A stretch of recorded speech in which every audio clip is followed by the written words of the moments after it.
তো তোমরা দেখো ও কিভাবে আমাকে অত্যাচার করে। দেখো আমি একটা মটর ভাজার প্যাকেট নিয়ে এসেছি, ছাদে বসে খাচ্ছিলাম, আমার হাত থেকে পুরো লাফিয়ে উঠে নিয়ে নিল। খুশি?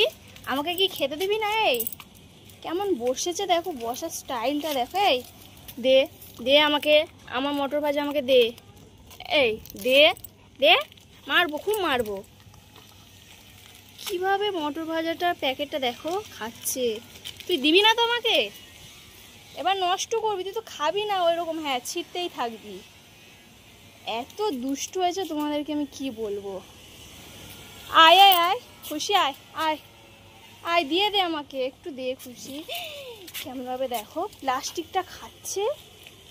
খুশি, তুই নুনটা এখন খাবি? তোর তো লোম উঠবে নুন খেলে।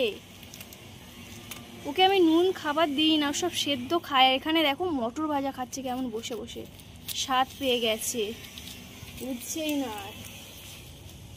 হাই, এবার ছাদটা নোংরা করবে আর এসে আমাকে বলবে। দেখো পরিষ্কার করি ওর জন্য সব। চল ঘরে, তোর ব্যবস্থা করছি, দাঁড়া।